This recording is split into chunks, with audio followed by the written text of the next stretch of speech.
Z159 FM.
It's a mediocre time with Tom and Dan.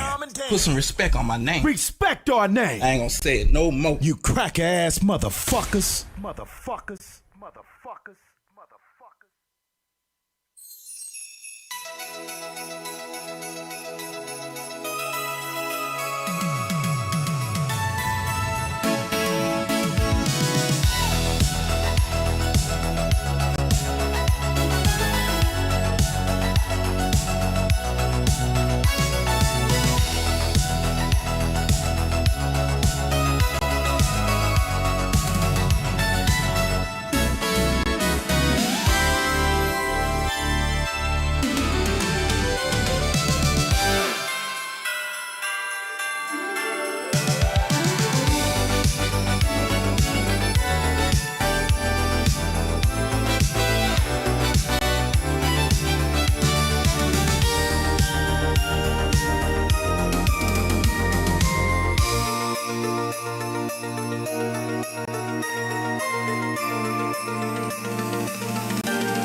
Did you know Tom and Dan have been putting on a free beer fest for over 11 years now?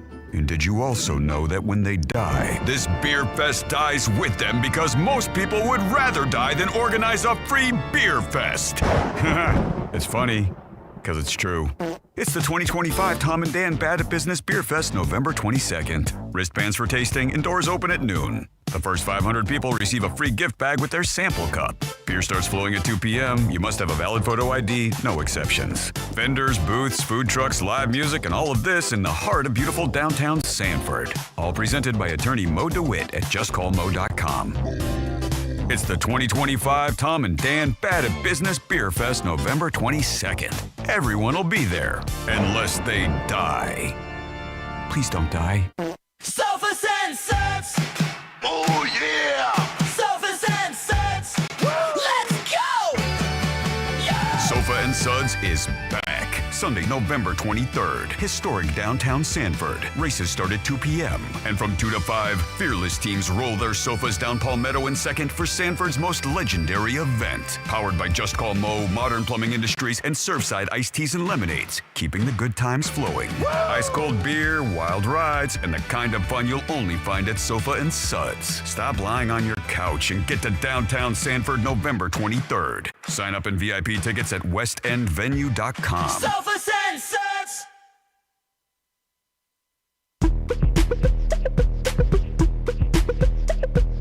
Time for a bath, time for bath, time for a bath, and time for bath.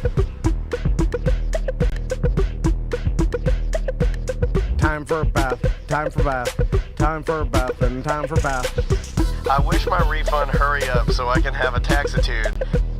Time for a bath, time for bath, time for a bath, and time for bath. I'ma be like, let me get 20 on pump 3. Time for a bath, time for bath, time for a bath, and time for bath. Matter of fact, make it 25, and yes, I would like to donate to the March of Dimes, so ring me up that Coke and candy bar 2 for $2.22 deal where $1 goes to March 2. Oh, and ring these Skittles up for my kid too. And when the cashier tells me to have a nice day, I'm gonna be like, no ma'am, you have a blessed day, sugar. Time for a bath, time for bath, time for a bath, and time for bath. Pull down my shades like Kim Kardashian, smile like Gabrielle Union. Time for a bath, time for bath, time for a bath, and time for bath. Flip my bundles like Nicki Minaj, and queen out the door like Beyonce. Time for a bath, time for bath, time for a bath, and time for bath. Goofy face, goofy face, goofy face, heart, heart, heart, muscle, muscle, muscle. Time for a bath, time for bath, time for a bath, and time for bath. Sassy black girl, sassy black girl, sassy black girl, kiss, kiss, kiss. Hashtag so what, hashtag I ain't shame, hashtag my money, hashtag call me taxitude, honey.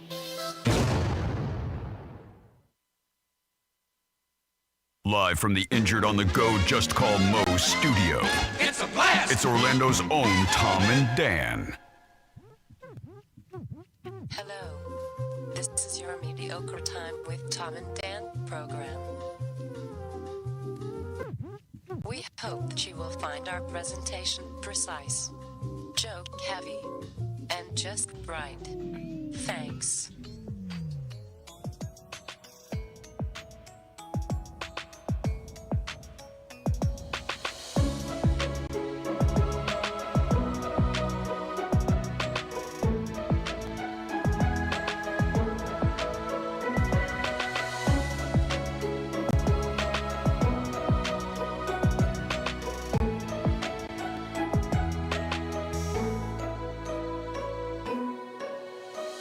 Welcome to the Friday free show of A Mediocre Time.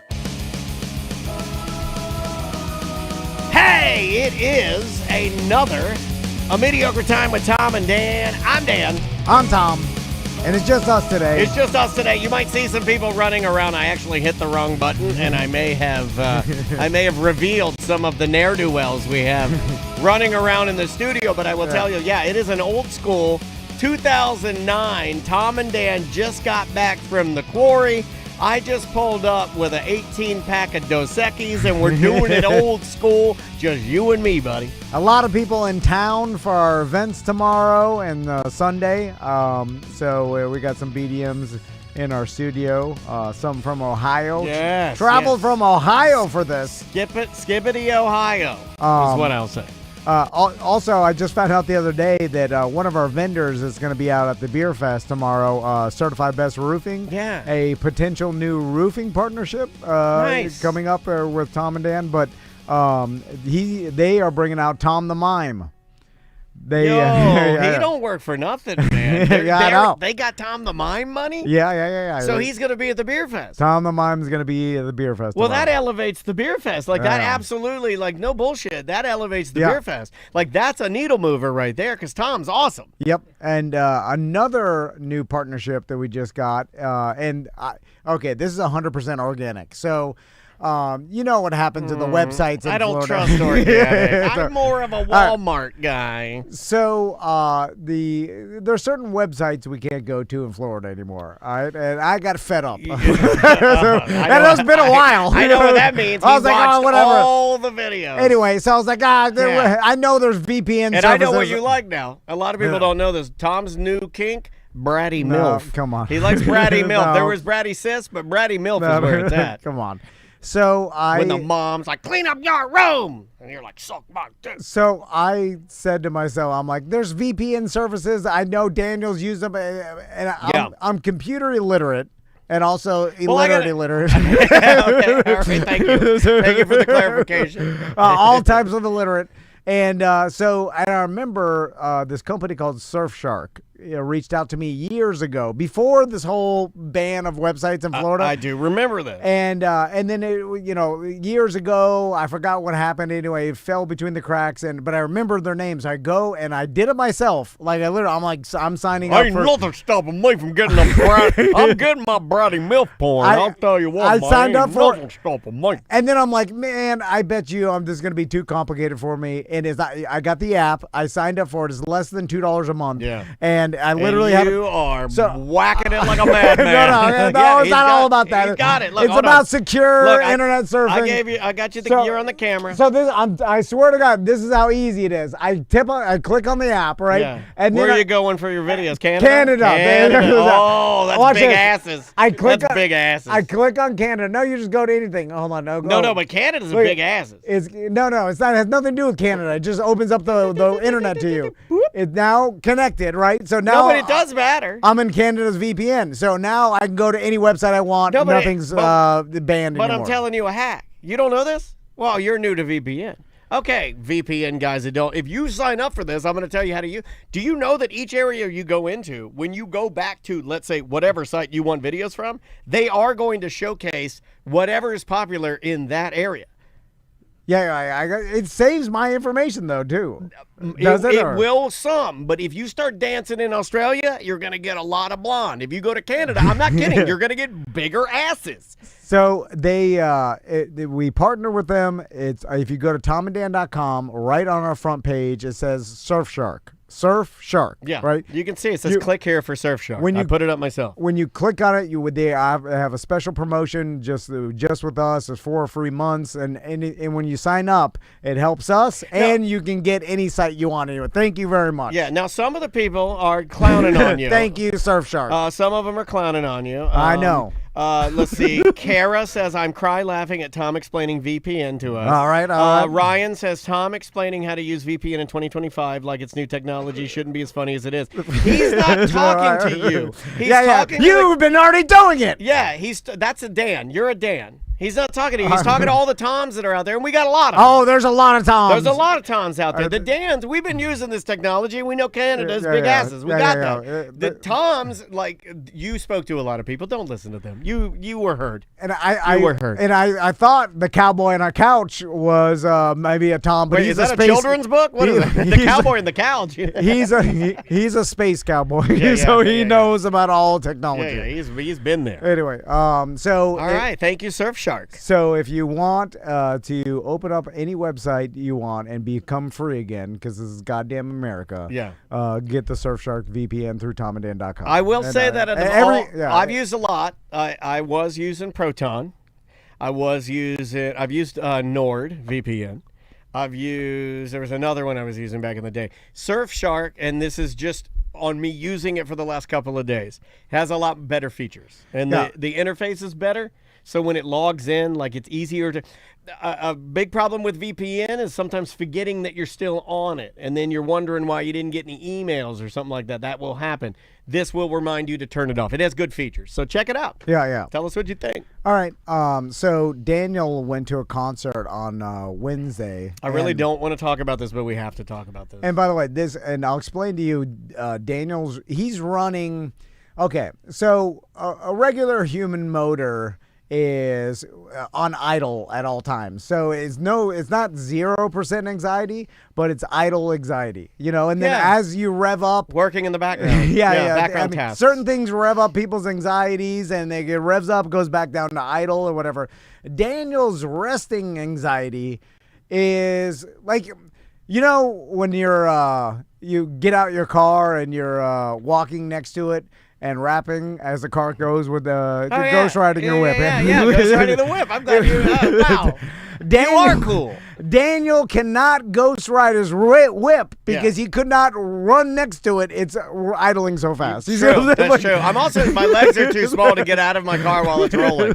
I would argue that my legs are so small that if I open the door and put my legs down, he's just going to roll right over me. Daniel's idle is 25 miles an hour going down the road. Right. Well, actually, my idol is Jeffrey Epstein, but no, I'm kidding. Why would I say that? That's the dumbest thing I've ever said. No, I don't have an idol. My father. But yes. We went to Jimmy's show on Wednesday, and Jack said, "Hey, do you want to come and hang out for the whole show? You plug your beer fest, and we appreciate it." So we go by, and Daniel remembered. He's like, "Oh shit, I got Jordan Foley tonight." Yeah, and it's at the Dr. Phillips in their super cool new what's the room called? It's Judson's Live. It's this beautiful little jazz club where they took the same amount of time and effort that they put into the sound and acoustics of the main theater and everything, but they put it into this little side. It's just a room off the side of the Dr. Phillips Center, but it's a little jazz club. And they can have singer-songwriters in there and jazz musicians, very intimate artists can perform there. And I mean, you are right up on them, and it only seats 125 people. I believe Sean Wasson and the News Junkie did their roast there. So some of our listeners that went to that are familiar with this spot, but it's a super intimate, super tiny little room. So anyway, I mentioned Daniel's anxiety because once he realized he had to leave Jimmy's show early, he's like, "Oh my God, your anxiety pegged." And I was like, Jimmy doesn't care. No one cares. Well, but for us, we're supposed to go there as a duo and do the show. I had committed to doing Jimmy's show. I had committed to you to doing the full time. I didn't know that Jordan's... I want more time to talk. Okay, that's fair. That's honest. And it's radio. You get 3 minutes at a time. And I talk fast. By the way, radio, you get it together. You got it easy. Oh my God, Jesus Christ! No, but they got to get it together. Andrea was just when you started to get into something, you would start running a Cash for Gold commercial. I'm like, 10 minutes you have to fill. We go do hours. Anyway, so probably doing too much. My anxiety, we're just we're spinning our wheels doing too much and nobody cares. So Daniel's anxiety is already pegged because they had to leave Jimmy's show early. It was pegged the night before when I texted you. Do you want to talk about that? Well, it's always pegged. I'm saying you run pegged. Yeah, and then and that's all thanks to Ghost Sour Patch Energy Drink. If there's anything that helps my anxiety, it's taking all chemicals and all caffeine and smashing into my butthole. Hold on. Like a couple months ago, your doctor's like, "No more caffeine." You're like, I don't listen to doctors anymore. I've been listening to you. You're like, doctors lie. And I was like, this guy's got the goods. Now you're drinking Ghost Energy Drink. And I read an article this morning that says it rots your liver out. It's like, I'm spiraling. So I texted Tom the night before, and I was like, oh my God, I got to leave Jimmy's thing early. And then I'm like, leaving you there. And he's like, God, nobody cares. That's true. That is what you said. But that doesn't mean that while I was laying in bed, I wasn't That's not rational. Yeah, I was just sweating it and freaking out. So we do Jimmy's show. We had a great time. We got a lot of great feedback from people that it's almost like you guys think the radio's not funny anymore. But we did I thought a good job, and Jimmy enjoyed it. We had a heck of a good time. I told Jimmy I had to leave early. So I left just an hour early because unlike most shows that are like doors at 7, show starts at 8. This was doors at 6, show at 7. So I was like, I'm not going to make it. So I did leave an hour early, and I made my way down there to the Dr. Phillips Center to Judson's Live. Well, I am a very, and I think you would agree with this, I'm a very good concert patron. I'm a very good audience member. I'm excellent even. You know, I make sure that all my devices and everything's turned off. I dress the part. I don't want to, ruin your night or anything, but... Yeah, you usually get there early. I usually get there super early. Like, I'm early enough to scare people when they're, like, setting up. They're like, whoa! What are you doing here? Yeah. It's like a tiny ghost. Yeah. They're like, what? There's someone in here already? So, one of the first things that I did, and my wife was even, like, impressed at this because I, was texting her, and she's, like, giving me a rundown, like a checklist of everything. You got your ticket. Do you know where you're going? Well, she hit me with a big one. She's like, do you have your pocket knife on you? No, I left it at home. I was smart I was prepared for this. I've been wanting to go to this concert to see my friend Jordan Foley play, and he's doing an acoustic deal. He's been talking about all these special guests that he had lined up to come and, like, kind of play with him. So I was prepared. No knife on me and everything. I had a change of clothes, even in the car, so I could change out of a T-shirt into a collared shirt. I don't even know if I told you that. So I made my way down there. Don't tell me insignificant nonsense. I'm sorry. So I made my way down there, and they got their security stanchions. Like it's kind of interesting the way you go in. You walk up like a little ramp, and then they have like security stanchions. Then you walk in, you show your ticket. You can't have a copy of a ticket, no screenshots. You got to have it in your wallet, the whole nine. So I get the thing, scanned and everything. I make it in there, and I'm going to put up on the screen here a picture of my seat. I had a really, really amazingly good seat. So this is me. That's what it looks like it's on stage. Right, it does look like it is on stage. I'll even blow it up here so you can really see. So I'm sitting. Oh, yeah. I mean, that's stage left. I mean, that is literally stage left. I'm table 8. I'm so close to the stage that I could actually rest my feet on the stage if I wanted to, and it's a good little seat. Now, and my wife was not accompanying me this night. She was supposed to go, but we'll get to why she wasn't there maybe a little bit later when we call her. At the table by yourself? I was at the table by myself. I bought both That's tickets. Weird. Well, no, I bought both tickets. It's not weird. I mean, like, who's that guy over there? It's only weird for overthinkers. For me, it makes you look like a baller. Like you're sitting up front by yourself, like the king is here. See, I have a totally different reframe on that. So I'm sitting up there. I got this great seat. I'm really excited about it. I didn't really know much about Judson's when I went there. Like, I didn't even know you could eat there. Like, so that's how clueless I was about this. So, weren't you thinking about what others are like? Is that Daniel Dennis sitting at the table by himself? I don't think of that. I don't think of that at all. What? You would think of that, honestly? Of course I would. I think that's crazy to think about that. They'd be like, "What? Why? Where's his family? And where's his friends?" Well, I did have a listener come up to me, and he's like, "Oh, is it just you tonight?" And then I just explained to him, like, "Yeah, my wife had some surgery, and she won't be joining us tonight." I mean, that's a very simple, easy thing. It's not like anything. It's not like, oh my God. I'm like, is that man a pedophile? He's sitting by himself. Like, why would you think that? That's what crazy people think. I don't know. Why? I only care what other people think. Just like everybody should. It would solve a lot of problems if people did care more about what other people thought. So I'm sitting there. I got this great seat. And then I realized, I'll order some food. I'm not drinking, so I got a couple soda waters with a bunch of limes, and then I ordered some like pulled pork sliders, and then they make the announcement as I'm ordering, and I hate that. I hate when you're talking to like the wait staff, and then they're like, "Ladies and gentlemen, Jordan." I'm like, okay, we're fine, we're fine. When you said make them out of this lonely guy is eating sliders. Look at him, he's on the next to the stage. It said that on the ticket too. It said "lonely slider midget" on the tag, on the ticket. So I'm sitting there, and now here, I'll get up. Let me see if I can, let me turn this picture off here. I'm trying to do a ton of things at one time. So this is I guess I got there at like 6:50. I'm ordering at like 6:55. This is how close I'm cutting it to a 7 p.m. start time. And then they'd make the announcements, "Ladies and gentlemen, Jordan Foley." And then the lights start to go down. I was just ordering at the time. And then I go into go mode. I'm like, okay, here we are. It's time to watch the show. So Jordan takes the stage. He looks great. You can tell he's like dressed to the nines. He's got a cowboy hat on. He's got multiple guitars up there, and you can see that he's going to have other people come up. And he just starts singing. And he starts talking about, first he starts talking about how he's going to have some special surprises in the night, but then he starts singing. And man, it is good. We are having it off to the races, right? This guy's singing. It sounds great. The sound in that room, is the best, in my opinion, of any venue we have. If you're going to see a singer-songwriter or a man or woman with a guitar, if you go to Judson's, you're going to leave extremely happy. I don't think I've ever heard acoustic music sound that good. And you're so close, it's so intimate. So he's playing along there, and then I get my soda water with lime comes. I'm like, this isn't bad. This is, I had talked to Andrea all week about how, like, I need to do more things like this for my mental health. I need to do more things where, like, go out and celebrate music the way that I used to. Go out and see these singer-songwriters that I used to spend more time doing. Sit there and have a night alone just enjoying something that I truly love.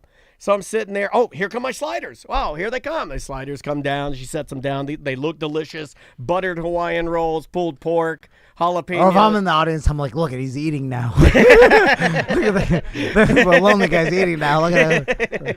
I do like the idea that the people all behind me are watching just me and not Jordan Foley. Yeah, because everybody's there. Why would you watch the ticket that you paid for? You were going to watch the small, lonely man. They're like, is that Jordan Foley's dad or something? Who is that guy by himself? All right, go ahead. So I'm sitting there watching, and what happens next is, honestly, in my opinion, at 49 years of age, the single most embarrassing thing that has ever happened to me, and I'll explain to you why. Jordan sings 2 songs, and then he goes through a really long speech, and he's telling stories too, which really made the night super intimate and fun. But the next story, he starts really talking about how much he loves his fiance and now new wife, and he just got married like literally 2 weeks ago. And he starts talking about how she's a performer too, and how, like when he saw her perform, it lit him up, and he's just like, oh my God, it was like why he fell in love with her. And he's like, guys, you're gonna get to experience something we've never done. And ladies and gentlemen, I would like to invite my brand new wife to the stage right now to just sing a couple songs. Place goes fucking crazy. Gosh, she's got all of her friends there, and he's telling these romantic stories, and she gets up there, and I swear to God, she's dressed to the 1000s. Beautiful. Beautiful dress. Like, they have like cohesive outfits on, and it looks so good, right? It's just awesome. And I'm sitting there, and I'm watching, and we're kind of going along. And he's like, she's going to do this song. They sing one song, and then she's going to sing a solo song. Okay. Oh my God, what a special treat. We get to see her. She just never performs with him. She's going to sing a solo song. She decides to do, and if I remember correctly, but a lot of this has been blacked out of my mind, she's going to do a David Byrne song, like a Talking Heads song. And he's playing guitar, and it's just so cool to see the husband playing it, and she's just singing her ass off, and you can see everybody's captivated. And at that moment, at 7:30, on the dot in Judson's Live, I found out that alarms on a fucking iPhone power through silence. They don't give a fuck. And if you have an alarm set for 7:30 that says, get off your fucking phone and pay attention to your family, which is what the alarm says. In fact, I'm going to put up what the alarm says here. So I did not know this. So your in a picture I here. guess maybe I did, because my phone's always on silent. So your alarm. I'm done with them. No, alarms are done. I'm done with them. I didn't know. Putting it on silent does not work for the. How did I not know alarm. this? This happened in 2010, Tom. The Apple. I researched this so fucking hard. Apple made this change in 2010, and I have an alarm set at 7:30 to go off, and normally it just vibrates. Now, I don't know why it was full blast. It must be a series of of patterns that I do with my phone. Like, you never hear my phone go off, do you? No, it just doesn't go off. It just doesn't. It's not a thing I do. I checked my watch. I checked my phone before I went in there. I made sure I didn't have my fucking pocket knife on. Everything was right. And this fucking alarm, and I'm going to play it for you because it's super fucking embarrassing. Let me get it ready here. Oh my God, the lonely guy's alarm's going off. I mean, that one you probably got right. Show. That one you probably got right because, let me go into sounds here so you can hear how absolutely terrifying this was. So my alarm goes off at 7:30 on the dot. It's the theme from the fucking show Portlandia. Okay. Yeah, I deserve all the laughs and hate on that. I love Portlandia. I love Portlandia. So it's 2014? It may have ended in. I don't know. No, it ended later than that, I believe. But let me see if I can find the sounds here. I should have been better prepared. But this thing, I played it for you at the radio station, like telling you a little bit of it. It's so fucking loud. Like when the thing went, I'm like, dang, dang, dang, dang, dang, dang, dang, dang, dang, dang, and it's So I'll give you the next photo. So what happens next is, as the theme is going off, I'm like, I do that move where I'm like, well, where's that coming from? But it's right next to me. It's in the chair. It's in the empty chair. My phone's just sitting there. No, go. No, yeah. So here in this next, I'm sweating right now just retelling this. So now you do have an option of pretending it's not you. What? Just let it play? Well, because I gotta turn it off. It's an alarm, and you gotta turn it off. Now you're in a unique situation where you're at a table by yourself, which there's no one else to blame it on. So but if you're in a crowd, there would have been no way to blame this on anybody. Now, it's my phone. If you're in a crowd and there's people all around you, okay, yeah, that may work. Then you could just be, what the hell? You act insulted, and even though it's coming from your pocket, but no one can really tell in loud noises. They're like, wait, it's around about this area. Yeah. But when you're at the table by yourself, there's no looking around and blaming someone else. There you go. This starts playing. On the bright side, so loud, and the acoustics in this room. Other music at least, and not just a bang, bang. The acoustics in this room took, it was there are other BDMs in the chat room now that were there. Great. I might have to have you call in to tell me how fucking loud it was. So this thing goes off, and here, let me put up the next picture. I don't know what to do, and I'm pressing it to stop on my phone, and it's not stopping. Here, look. Oh, hold on. I went too far. In this next one, look. So there's the first one. I'm trying to hit that stop button. It's not stopping. The second one, I'm hammering every button. I start Apple Paying the sky. I'm like hammering the sides of the button. All my credit cards are opening up. I'm like trying to. Is anybody acknowledging this? Everyone's looking at me. In fact, I think Jordan Foley's beautiful wife's friends were all behind me, videotaping her singing her solo song. So I'm sure they just went, well, this fucking idiot, and started videotaping me. This is the most embarrassed I've ever been in my life because I couldn't stop it. I don't even know how Jordan reacted. I don't even know how she reacted. I think I saw him turn around and just be like, what the fuck is that? And of course he saw me. I'm the easiest and most recognizable person there. I haven't talked to him about it. I haven't apologized. I haven't said anything about it because I didn't know what the fuck to do. It's the most embarrassed I've ever been. And then what I had to do that was so hard, and I executed it, but it's the hardest thing I've had to do personally, is I had to sit there after the fucking alarm went off, my fault, and then try to get it together and act like nothing happened and enjoy the rest of the fucking show. And I couldn't do it because as soon as that thing stopped, I instantly said, oh shit, what if you just snoozed it? What if you just snoozed it? 10 minutes, 10 minutes, 10 minutes, 10 minutes, 10 minutes, 10 minutes, 10. And then I started counting down 10 minutes because I knew it. Look at this one. This last photo is me about to throw my phone across the fucking Judson because I'm hammering every button. He's taking photos of my face. He's taking photos of everything. This is a good reason to never leave the house again. I mean, that's kind of what I was thinking. That's kind of what I was thinking. Because I'm sweating right now re-describing this. And then your I ruined her song. I ruined her fucking song. I did. There's no way around it. And I don't even think there's an apology that makes it any better. It's like his wife had this one time to sing by herself with him at the premier venue in Orlando, and your fucking alarm went off and fucking ruined it. And there's nothing you can do to fix it, dickhead. So you have to, every night, you have to go to bed knowing you fucking ruined it. How many times do live performers have to deal with this? I'd say a lot. And I checked my phone. That's the part that's not fair. Now that I think back at it, like in the big comedy shows I've been to recently or whatever, at least I haven't noticed like a lot of people's phones going off or alarms going off, throughout the performance or whatever. It's not, something that happens that much. You'd think it would happen way more. You would think so. I mean, like, honestly, I don't think I've ever had that much of a shooting pain in my chest. Like, I didn't know what to do. Like, I had finished my fucking sliders. I instantly wanted to puke everywhere, and then run out. Like, ah! But I didn't, and I haven't said anything about it. Is there any protocol? Do I write Jordan an apology? I'm serious right now. He probably, honestly, he didn't even, that's not even something that registered in his mind, I bet. I hope not. I mean, I honestly thought about. He performs all the time, and this shit happens a lot. I know, but not with people that want to see him. And like, I felt like it was extremely disrespectful. I was disappointed in myself, but it was one of those things where I had to lump it, absolute lump it. There's nothing you can do. You can't go back in time and bring her moment back.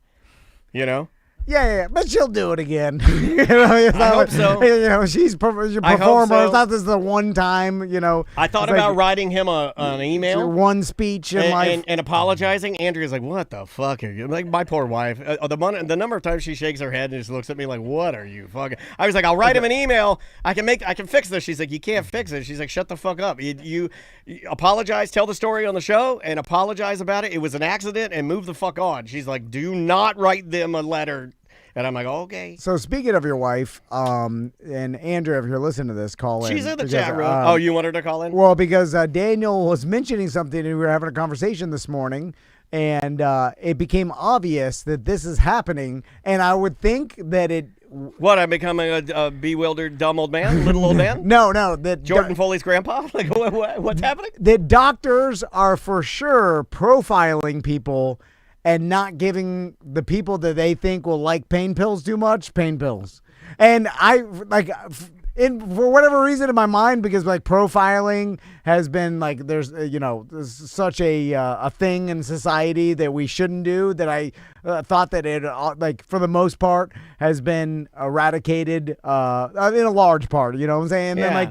And most doctors are not going to do it, but for sure they're doing it, and we have proof. Because Daniel, okay, so let's go back. It's happened twice. You want to go back to gallbladder? So when we'll talk to Andrea, because this is the first time, and she's calling right now. And next week for Thanksgiving, we're doing another kids cast for Thanksgiving. We're bringing all the kids. Kidcast's gonna be fun. Yeah, Kidcast's gonna be fun. And so guarantee you, Maisie will turn the fucking cell phone off. Crystal and Andrea are coming, and we're bringing all the kids on the show. But I want to talk anime with your boys and see if they'll adopt me. And Daniel's mentioned it a couple times, but Andrea had a surgery on her nose to remove a skin cancer. I haven't talked about it in detail, so I'll give you guys a little more of the download here. She says she's calling, but nobody is picking up. Well, yeah, I saw it ringing there. Oh, did you? Hold on, let me see. Hey, can you hear me? I can hear you. Okay, beautiful. Okay, hold on just real quick. And then you can actually, you're here. Yeah, let Andrea explain. You can explain. Yeah, explain what's going on. Because for sure you don't know all the details. No, right? no. You know why? Because I don't care about all the details. But explain what's happening. No, the reason Daniel doesn't know all the details because he goes, ew, gross. Oh, I'm gonna pass out. Oh, I gotta go lay down. So I'm going to. Okay, well, you didn't need to say that's a supportive husband. Yeah, you didn't need to go full honesty, but that's okay. That's fine. So in October, I had skin cancer removed from my nose. Ended up being pretty significant. Are you on your Puerto Rican Bluetooth by chance? No, is it bad? Yeah, it's pretty bad. Are you in your car? Hold on. Nope. Hold on. That's better. I just switched. That's better. But take that Puerto Rican Bluetooth. You save that for Home Depot. You don't use that I know here. I've said this before, but Mr. Tooth, can you fix your goddamn business? Yeah, Bluetooth is the worst thing in the world. Hey, wait. I'm in my office. Is it? No, not you. I'm talking to Mr. Tooth. Yeah. Because it's You all know Mr. sucks. Tooth. Like our Bluetooth stinks. It's terrible. It stinks in my truck. I'm talking to my wife. I'm like, iPads, you can hear nothing. The iPods, the earpods, whatever. Those all suck there too. Yeah, they're all terrible. Okay, so go ahead. You guys are ridiculous. You don't even know how to work your own equipment, and you're yelling. Yeah, the skin cancer's made her spicier. I know. You were on Bluetooth, and the audio sucked. Now that you're off of it, it's good. And that happens with everybody. All right, go ahead. So, yes. So I had skin cancer removed from my nose. It was pretty significant. I was at the doctor's for 8 hours getting it removed. They cut my nose 3 times. And you don't really have much of a nose to begin with. I mean, like... Andrea, what'd you notice that he even got, like... Because all this happened, I was like, oh, shit. I mean, should I be paying attention to my body? Because I've never paid attention. It does. I've never if I had a new spot, I wouldn't notice it. I'd be like, has this been here forever? I have no idea. Yeah, I don't even tell you. I don't know what my body looks like. I see spots on your faces all the time, but I don't say anything. I'm not joking. If you showed me 10 pairs of hands, including my own hands, I wouldn't be able to pick them out of the lineup. Even if they were black? Those would be the easy ones. Those would be the easy ones. You're like, I got 3 of these. They're like multiple choice. And the Asian. I know the Asian. So I go annually because I am very fair. And so there was a spot a year ago, and they froze it, and then life gets in the way, and I never went back to, they never said to come back. And right. Anyway, so I went for my annual in September, and I said, I have this spot, it just will not heal. And she goes, ooh, I think that's skin cancer. So she biopsied it, we got it back, and it was skin cancer. So then I had to undergo this treatment called a Mohs, where they keep cutting until they get the right margin, so they get all of the skin cancer out. And if you could pause for just a second, so, I think that procedure is pretty damn caveman. If you think about it, it's like, hey, we got these tools and we can register it, but we're just going to keep shaving your nose down until we get a slice that doesn't have cancer in it, then you're good. Yeah. That's pretty wild to me, but that's where we're at. It was pretty wild, and come to find out they went down to the cartilage because they had to go so deep and so wide on my nose. And so the treatments were, I could get a skin flap, where they cut your forehead and they flap a piece of skin down to your nose. Have you guys seen that? Here, I'll show you on my forehead. So what they do is right here, like right on each side here, they would cut, and then they take the center of your forehead and they flap it down, and then they connect it to your nose so you have blood flow coming from your own body healing your nose. And Andrea said, oh, no, thank you. Yeah. Who's taking that one? Because that's the disgusting monster one. A lot of old people get it, right, babe? Yes, a lot of old people, because they're inside. They don't lead a crazy life and everything. And I was like, I can't do that. Like, I need to be able to leave the house, and like I have stuff to do. And so, I'm crying in there with the plastic surgeon because he's telling me these are my only choices, either that sad, or a delayed skin graft. So that means I will have an open wound on my face for 3 weeks while I let it heal a little bit, because they cannot graft over cartilage. Yeah. And she found this out on like a Monday afternoon of being there all day. Like it was a heavy Monday, man. That's a lot. That was a lot. Yeah, so it was a lot. But then I went and I got a second opinion, because I want, when somebody's like cutting on your face or going to heal your face, you're like, I need a little bit more of an opinion. So I found another doctor that I liked, and he did say the skin graft was the best bet. So we waited a little bit, and so I was to undergo surgery on Monday. So I get all ready. He's putting me under for this, because it is like on my nose, it's close to my face, my eyeballs and lots of things, and you have to have a steady hand. But I get there and he goes, I think it's healed enough we don't have to skin graft you. And I was like, well, that's a plus, and that's great news and stuff. So he puts me under, and I have 9 stitches down my nose right now.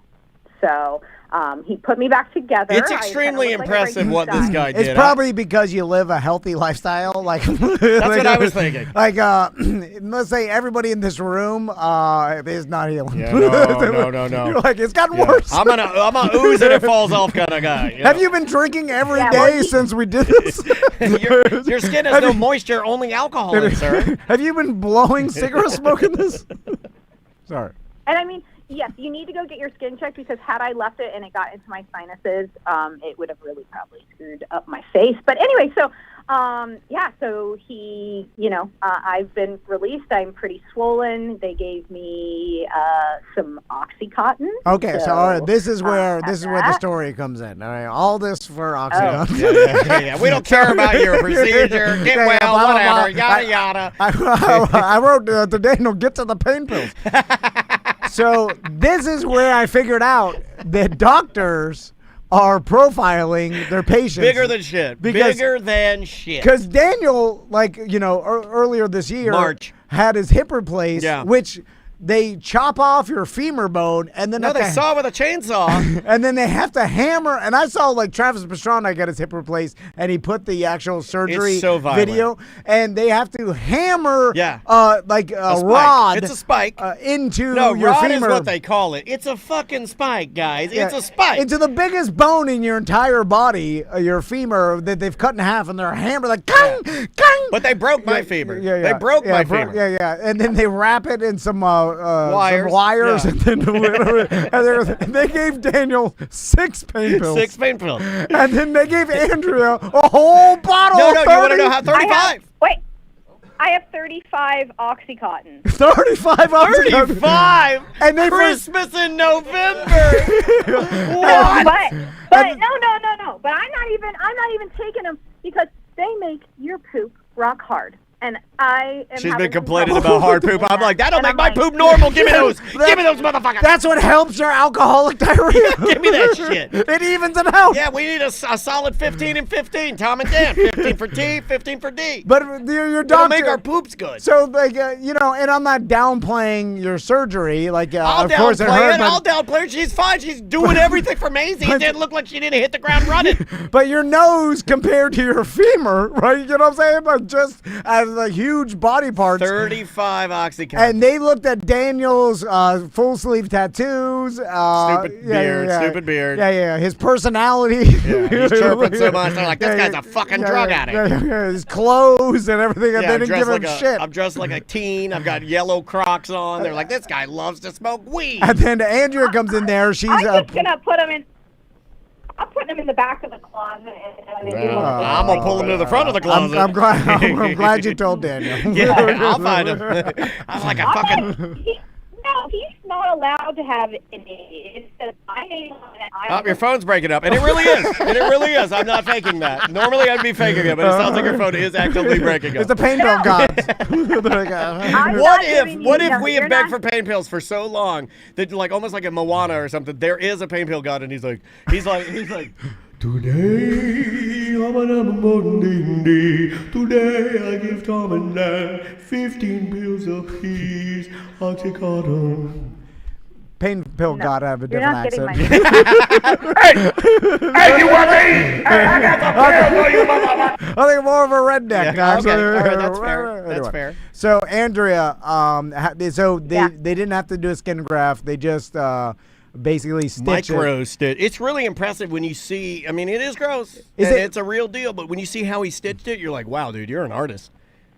Yeah. I can't wait for Daniel to come home because the bandage is off now. He hasn't seen me with the bandage off. I have not. It's just a real. It's pretty. It's pretty gnarly. Frankenstein. But no, he's one of the best plastic surgeons. He's actually a hand surgeon. I'm going to give him his name to you so you can go get your hands looked at. He's one of the best hand surgeons in the city. He does both. Imagine being so smart. I don't have tattoos or anything, so they'll give you everything. Wear a long sleeve to cover up their ship one. But I gotta pretend like I don't want them. But the one with your dad, because it's such a good, like, it's a tribute to your father. I feel like you earn no heat because of that tattoo. Yeah, but you know can't what I mean? tell. They look at, they're like, this guy likes him. Well, look at mine. Mine's an Take elephant. Advil. Mine's an elephant with no eyeballs, like smoking weed. You know, it might as well be the Cat in the Hat fisting himself or something. You know, ridiculous. Well, babe, I'm coming for those pills, right? I'm coming for them. I'm gonna hide them. All right, Andrea, we'll see you on Tuesday. All right. Okay. We'll see you next Tuesday. Okay, bye. Hey. Love you. I love you too. I love you too. And we're just joking. We know the pain pills ruin lots of lives. Yeah, don't get all mad about it. Like, they're not gonna ruin our lives. We know our ways around it. Only weak people get their lives ruined by it because it gets a hold of them.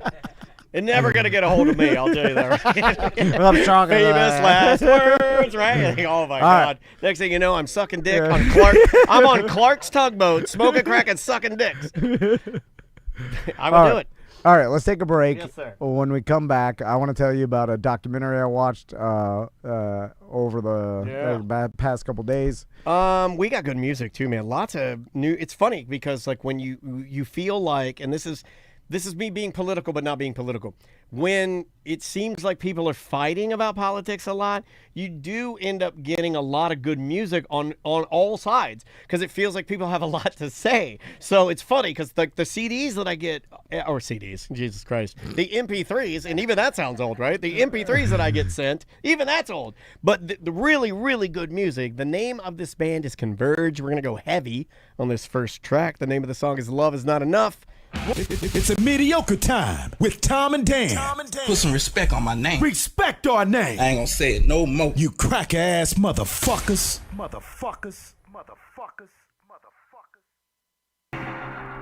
All right, Cadillac Pat, you motherfucker. I fucking found it. I found the fucking treasure. I fucking found it. No one controls me. Now, technically, our guest... No, I found it. They didn't even see it. They didn't even see it. But he pointed near it. No, he pointed at something else, and I was like, holy shit. That's how treasures are found in movies, right? In Goonies, one fat kid pulls a lever, and then the other kids go, the skull and the treasure. You're not the fat kid. You're not fat kid. I didn't mean you're fat. You know what I mean. I'm very excited. So we found Cadillac Pat's treasure that he hid, which is just a picture of him that he put over a damn founding member's picture. It was kind of screwed up. Oh, no, he added it. He added it. He added it. Leave it. Yeah, leave it on there. Leave it on there. Leave it on. He earned that. Oh yeah. He earned that. Oh, you want to see it? Hold on. Let me see if I can do this. I'm gonna put this on a camera and see if I can swing this over. It's right there on the founder wall.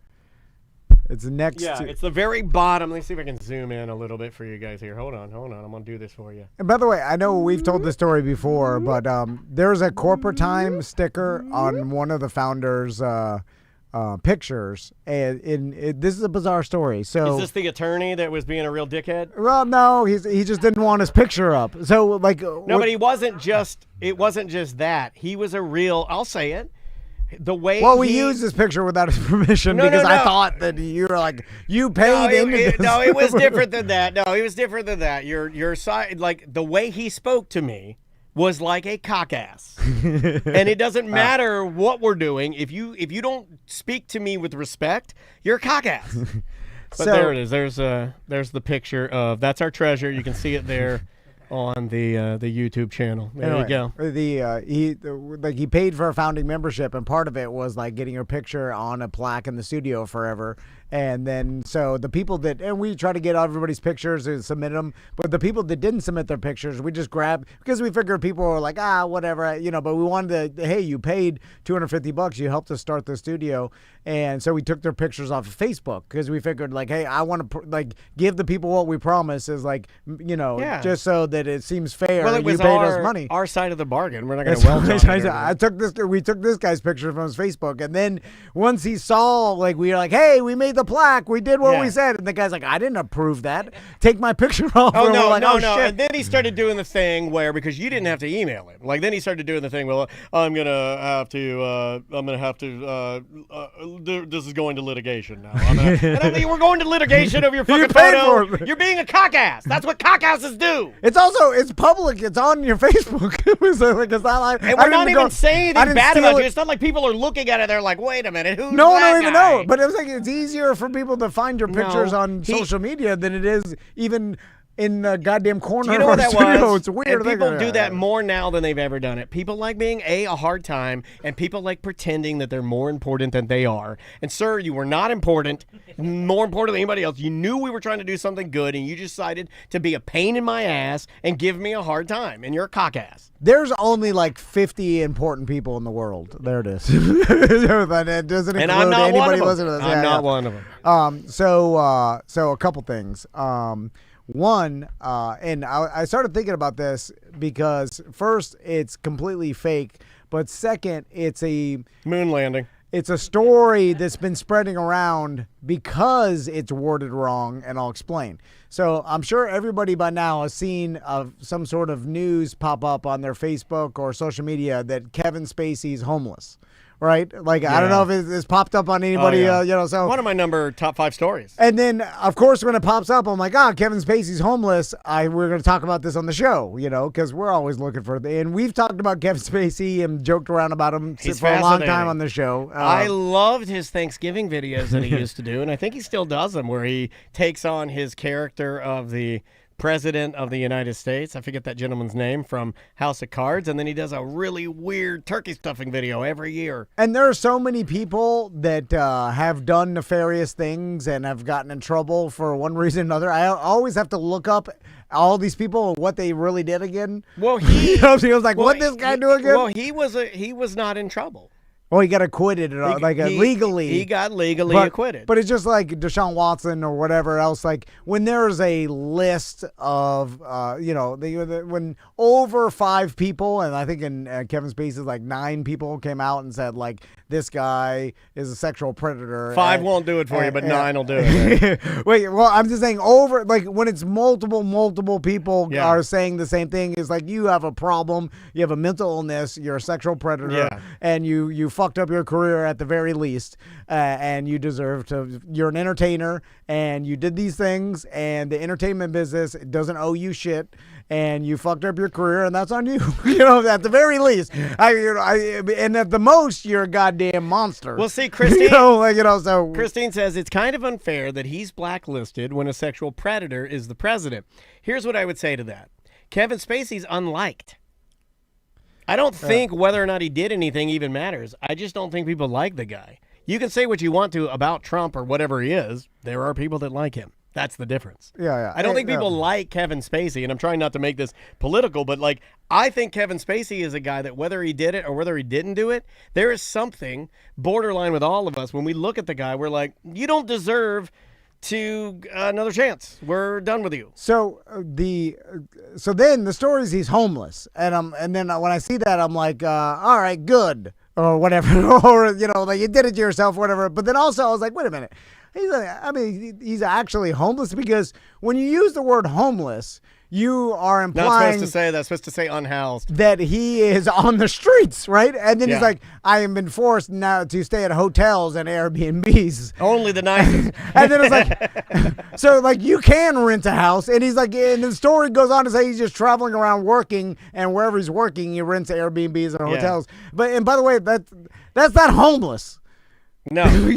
Homeless implies that you do not have a place to stay. Well, also, you're a renter. This also half the goddamn United States are renters. Sure, but doesn't this funnel down to what I was saying? When you are a guy who did bad things, and even if you get acquitted, and then you start saying you're homeless, and we know you're not homeless, we don't like you, then we're all at a fuck off Kevin Spacey. I think that's where we're all at. But the reason this story has been spread around so much is because they use the word homeless and it's false. Well, it's a good headline. And then everybody in the comments, look at the comments, everybody's like, he's not homeless, he's staying in hotels. Right. He's fucking got money, Well, it started with him selling his home, right? Remember, he did have a home. And then, he said it was like a Boston, sort of super fancy Boston flat or something he had, and then he had to piece it out and sell it or whatever. And didn't Elon Musk sell all his homes and now he just rents fucking mansions? He doesn't have a home. You're gonna call Elon Musk homeless? It's ridiculous. He also has those tiny little modular homes, and he has one on the site that I guess occasionally he'll stay in or something. I don't know, man. These people are all fucking crazy. So, and then I watched the Eddie Murphy documentary on Netflix, Being Eddie.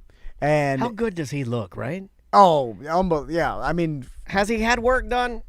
No. Is that just black don't crack? Yes. Yeah. He's a very handsome, now when you look at Eddie Murphy now, when he's dressed in all black, when he kind of does that leathery thing with a beanie or the glasses, I look, wow, you're a very, he's always been a good looking dude, but to me, I'm like, man, you hold your age really well, Eddie. And all the other black comedians look good except for Dave Chappelle, who's turning into Clayton Big.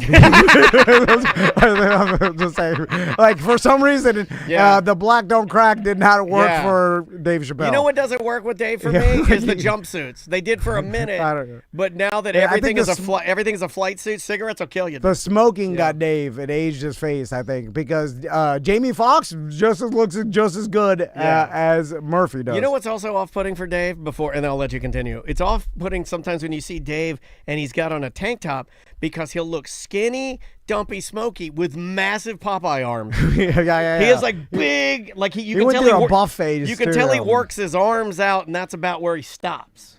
So the documentary was really good, I thought, and I realized when I was watching this that I didn't know much about Eddie Murphy's, who he was, and it's interesting that how young he was when Raw and Delirious came out, because this guy, he's in his 20s, right? He blew up at 19, 20. He got an SNL real young, and then it was an immediate movie star. And it's funny because he's I don't know when he was born, but I think he was around your age or a little bit older, maybe in his 50s now. But when I was a kid, he was a grown adult in my perception. Oh, wait, when he was my age, you mean? Well, or? I don't know. I think he's in his 50s now. Would you? That's insulting to me. You're saying that I'm as old as fucking Eddie Murphy right now? You have no concept of fucking time, dude. That is so fucking no. He's a different generation than me. Is he? Yeah, he wasn't born in 76. He's not 40. Yeah, I'm 49 years old, dude. He's fit. Don't let the beard confuse you. Well, you're confusing all of us. He's 64 years old. That's a way different generation. Wow. Yeah, that's I thought he was younger than that. He looks way younger than you right now. That's not my fault. When Johnny Knoxville dresses up an old man and they launch him into the ceiling, I'm like, that old man got launched. I think I look more mature. I don't go with old. So, but now that you watch this documentary, like, and everybody else that's seen it, I think we'll probably have the same opinion. I realize, like, oh man, this guy is just a super artist. Like, you know what I'm saying? Yeah. I don't know why I never knew, like, I never put him in that category before. I guess he was kind of like a mystery. You don't think of black people being artists. No, because, like, you know what it is? It's like, he's like Jamie Foxx, but on steroids. Like, Jamie Foxx is like, he can dramatic act. Yeah, Jamie can do it all. All impressions and do stand-up. He can even have a stroke and hide it from us for years. But Eddie Murphy, obviously, I think I would put him on, a little bit higher than Jamie Foxx. I think obviously. he's funnier.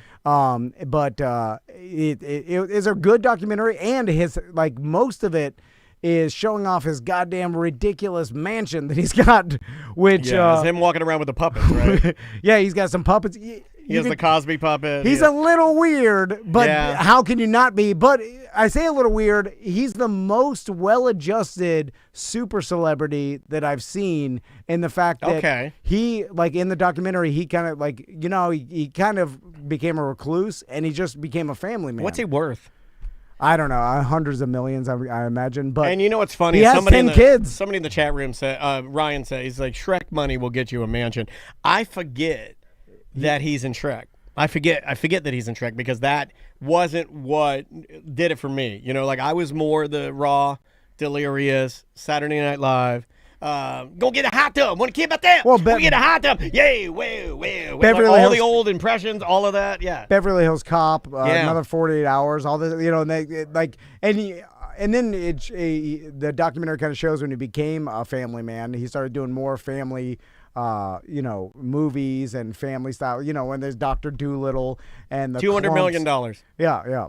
And it's not even that much, and now today's money, you know what I'm saying? Like, fucking, that's what they just paid Kirk Cousins, you know what I'm saying? It's like, you're telling me that Eddie Murphy... Everything he says is to hurt me. Everything he says is to hurt me. You tell me that Eddie Murphy and Kirk Cousins got the same money? That's the worst example you've ever said. That makes me so angry. In fact, why did you even say that? No, I'm just saying. I would rather Eddie Murphy be our QB. Yeah. Like, I'd have more confidence in Eddie. But you know how talented Eddie Murphy is, and you gave the same amount of money to old Kirk. Well, Eddie could do other things that Eddie could do that I would say Jamie Foxx can do, but not like Eddie. Eddie seemed to like the dancing aspect, the movement aspect, the Pratt, whatever, like you want to call that, physical comedy. Yeah. Eddie is like just as good as anyone. No, yeah, and he's funny in the documentary too, and you can tell he's still got it. And he even talks about, like, he's like, could I do stand up? Yeah, I probably could. It's like, I write down funny things, and he probably could. The problem is it's almost impossible, and that's why he kind of stopped, because it was impossible to train to keep doing it. Yeah. Because he got so famous that he couldn't even go into any clubs, because he was on a different level than Chappelle even. Like, Chappelle, he got insanely famous, but then got blackballed and was able to still go work clubs. Correct. Like, and without it being too much of a media thing. Eddie couldn't do that. Well, there was nothing in place to do that. He's an A-list movie star. It kind of feels like Dave almost Chappelle created what was in place to do that. Like, it would be on lockdown. Eddie was at a time when it was true celebrity. Yeah. Like, true. Yeah, A-list movie star. And when you become an A-list movie star, that's different than the A-list comedian. I also think it's harder for comedians too. So when Eddie Murphy broke and hit tip-top A-list #1 comedian in the world, to achieve that is so significant. Yeah. You know what I mean? Like, to be the funniest and A-list comedian, to me, weighs heavier than A-list musician, A-list regular actor. So much harder. another funny little tidbit from this documentary, not to ruin it because it's well, it's a documentary. But the funny other tidbit I notice is that because he's kind of reclusive and he's like a homebody, he's in a giant mansion for the most part. He's in a small group. I'm kind of like that, but poor. Yeah. He got in. His favorite show was Ridiculousness. Because because it was on all the time, and then that must have made you feel a little better, right? Because you and your family have loved Ridiculousness. And then I imagine, think about Rob Dyrdek.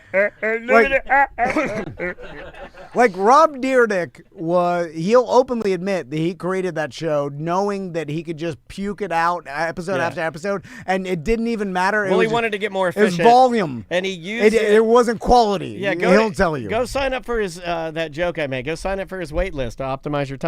He'll tell you about it. He'll tell you that he used Ridiculousness as a way to train himself to be the most efficient at that. Like he could do 14 shows a day. Yeah. I think he got up to. And it's not like they even approved the clips. It was just like, just get the clips out, just pump them out. I'll say some shit, whatever. Whoever shows up. It's kind of like what we do show here, after show. Yeah, except we don't make any money. Yeah.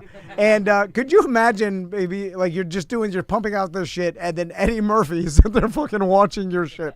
Yeah. Like randomly because he's like in his mansion and he's just flipping channels and comes across ridiculous. Look at that skateboard. And it's bizarre that kind of shit could happen. Like someone like Eddie Murphy is watching some stupid ass fucking ridiculous Do show. we have an Eddie Murphy now? Do we have somebody who? I don't think we will. Who's never our have number? it. It's Nate Bargatze's our number one guy right now, right? Yeah, but he everything's so segmented, it'll never be what it was, and it'll never ever. Well, that's why it's already gone. It cannot go back to like a small amount of entertainment we had, right? Because we live in a different world. I do have a theory about Nate and how he can get to that next level too. Because I do believe that he is number one, but just to piggyback on comedians, we're talking about it. Did you see the story this week where he has he's following through with his plan to bring back his quote Opryland USA theme park? He's pushing ahead with Nateland. He's gonna do it. I think he picked an area. I think he's got backers and investors, and like it looks as if he is going to do it. So, I mean, if there's anybody that's going to try and emulate that level of comedian, let's say star power, I lean to him because he's doing it in different ways. He knows he can't do it with traditional, because he is the biggest comedian with the most eyes on him now. But imagine if he does pull off the theme park. Do you, as a businessman, think he can do it? The theme park? Yeah. I think it's a bad... Well, it's not... It's got to be a passion project. It's not a money No, thing. it is a passion project, and he says that. But do you think he can pull it off? Because sometimes I think passion projects, if done correctly, can fuel your brand heavily. Throw money, I would bet against it because You like betting against things. Yes, but also it's one of these things where down the line, your dream of what you thought it would be is different than the reality of what it is.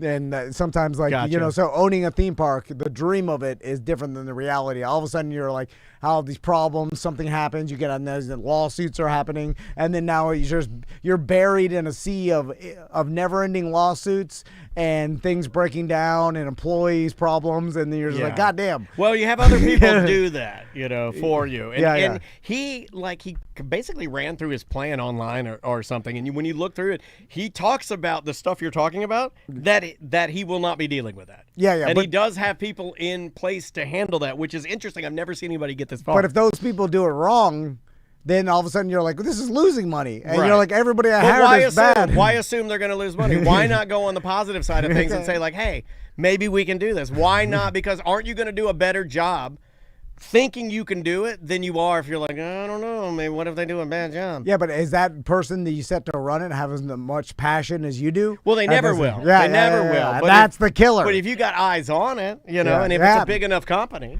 The eyes on it, that's the thing. You can never step away. And that's the shit. Like, we thought about buying a franchise, and we're like, oh, yeah, just hire some people to run it. It doesn't work like that. Qdoba. We're going to get a Qdoba franchise. If you're not, have your hands in it and fucking, it's not just going to magically run itself perfectly. Like, your people...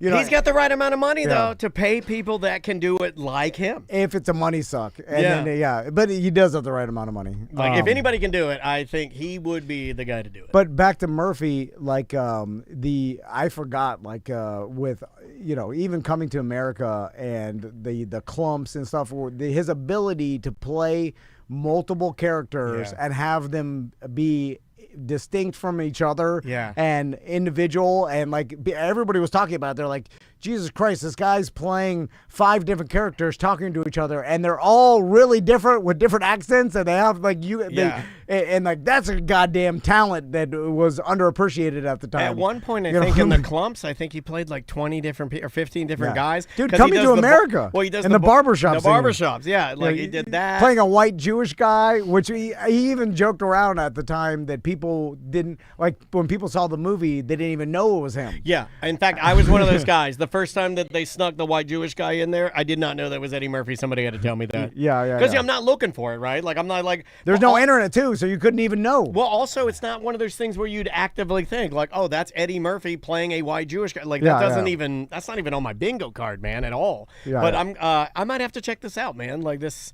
Did you learn? Was his childhood normal? It was pretty normal. Like his dad died. Is that a rarity? But then his stepdad came in. His stepdad was like an ex-boxer, and then he was like, I really appreciated him. He brought discipline to my house, and like he was a good guy. So it was not, and like he was one of those anomalies where you grow up always wanted to be famous and have that drive and like obsessed with it, and then never got into drugs either. Never drank, never smoked cigarettes, never did shit. So like he went through the Belushi and all these everybody's going crazy, cocaine, drugs, alcohol, and he kept himself clean the whole time because he was like obsessed with his work ethic and like doing, so that he was able to, and then got a family, had 10 kids, became a family man, like seems like he's pretty grounded. Did you see? And like normal and not crazy, and it's like, goddamn, this guy kind of pulled it off. Does he address any of the narrative about like how SNL treated him versus how they treated other people?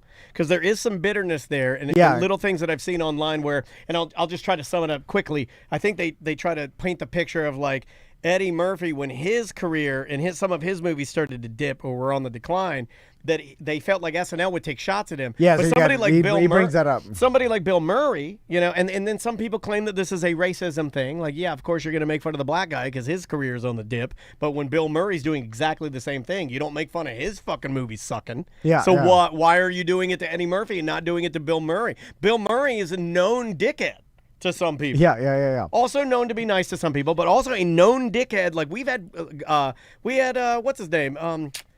Comedian does impressions. Got beat up by Bill Murray at SNL. Oh, Chris Redd? No. Taller, good-looking guy, left SNL, did impressions, black guy. No, not Guy Torrey, but he's an impressionist. But we have a clip of him talking about Jay Farrow. Thank you. Jay Farrow was in here talking about how Bill Murray's a straight-up lunatic dickhead. Yeah. So did they? He mentioned that when they started taking shots at him, he's like, "Fuck SNL." But then it was David Spade, I thought. That took a shot at him. Yeah, and then he came back and he did that special with Chappelle and Tracy Morgan.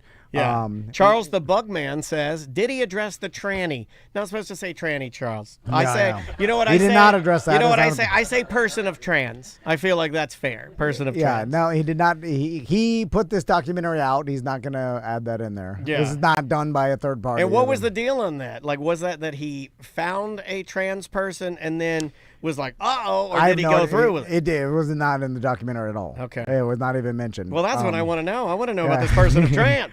But anyway, it's good. So tell me about this national anthem. Yeah. You want to end with this before we take a break? Okay. Yeah.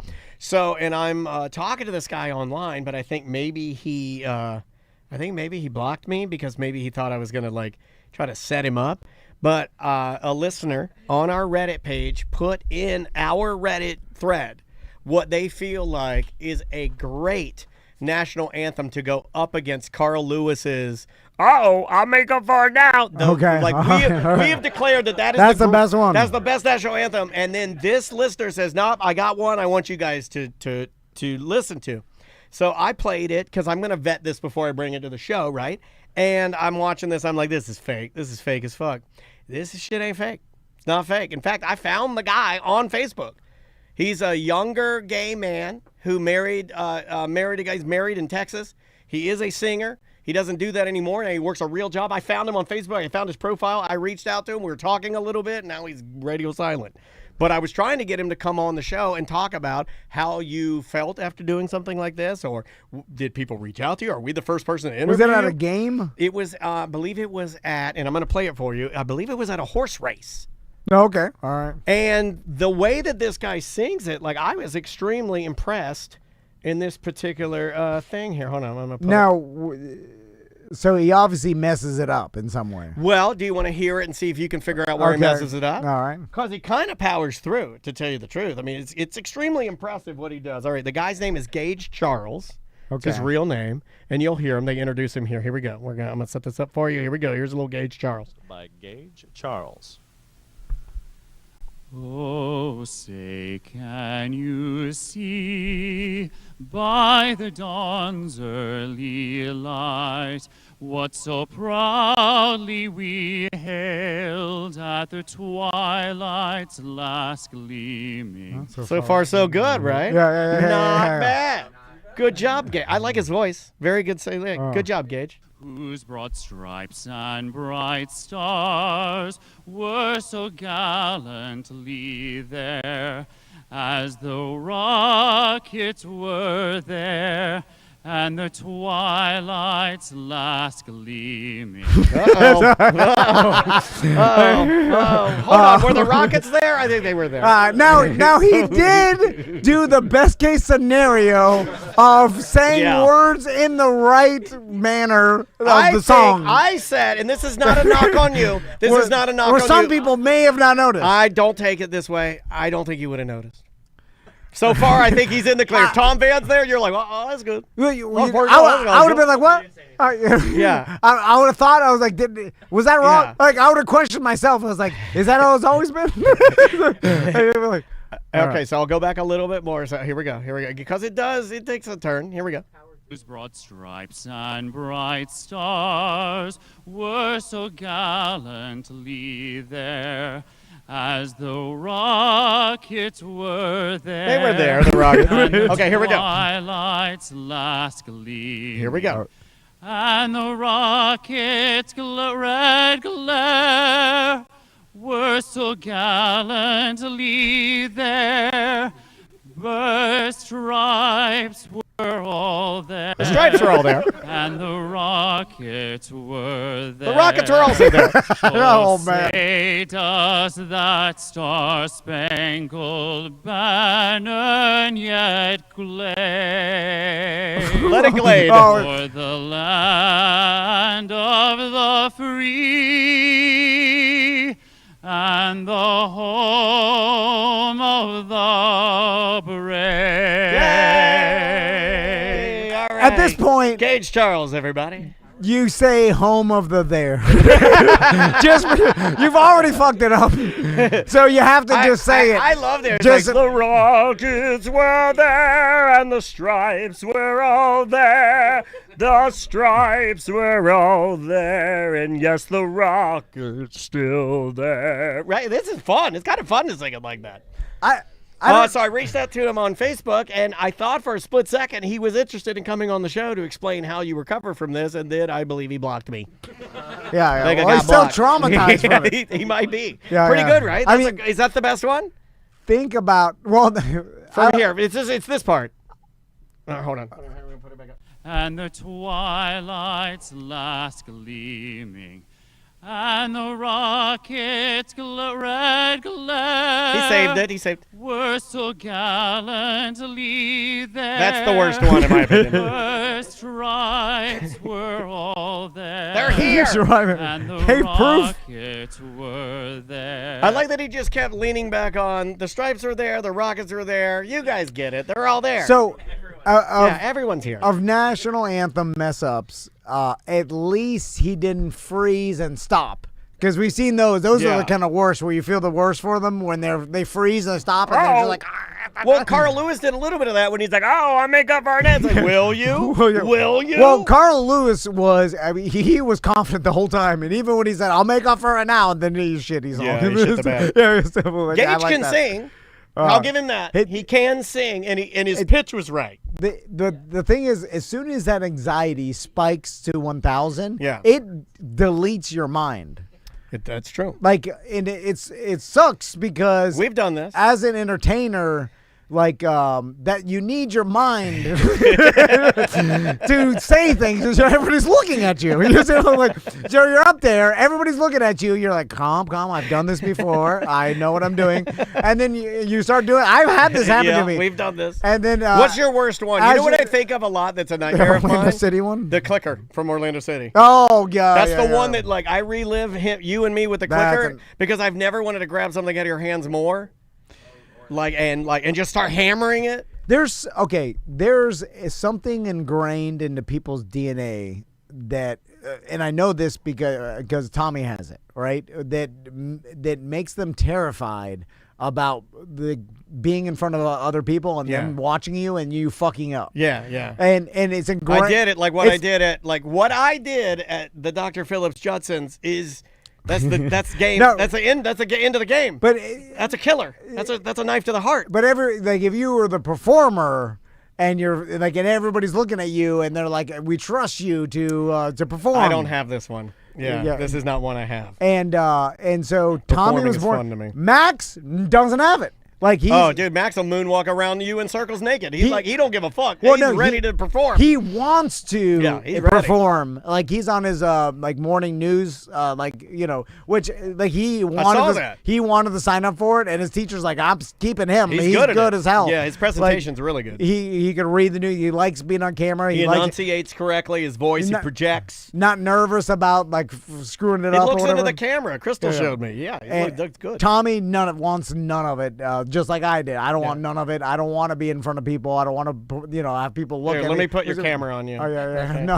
I'm joking. After 20 years, you do get used to it. And you're like, oh, fuck it. But still, the being, and then you're performing or whatever, and then all of a sudden something fucks up, and then you let that anxiety burst through, it'll wipe your mind clean.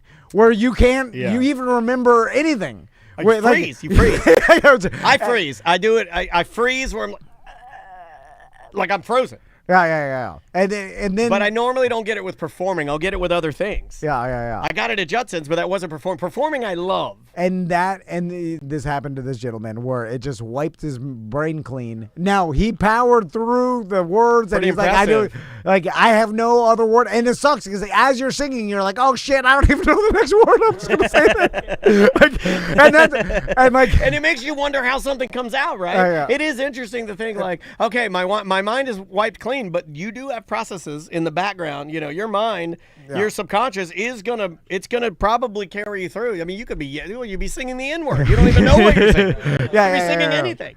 That one. Right. That's one of my favorites. So I do agree that is probably up there with Carl Lewis. And if this guy gets back to me, we will have him on the show. I promise.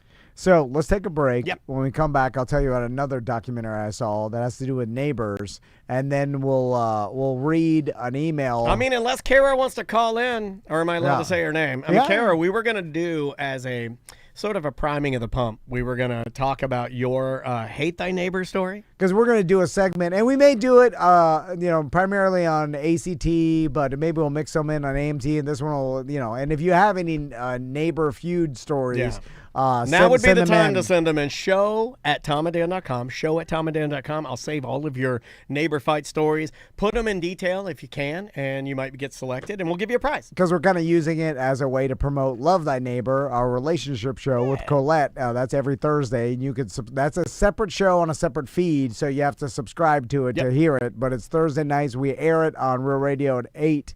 But also, if you want to hear the podcast, we just recorded one yesterday. It's becoming better and better as we get better and more comfortable with Colette. So she gives really good info, too. And we had somebody say it, and I think they said it best. A lot of the things she's talking about, a lot of people pay big money to get that. So it's, it's a quick little listen, and there's a lot of good info in there that could really help you out with relationships. So we'll take a break. Yeah, the name of the band is Big Special. Name of the song is Plaintive Native. There we go.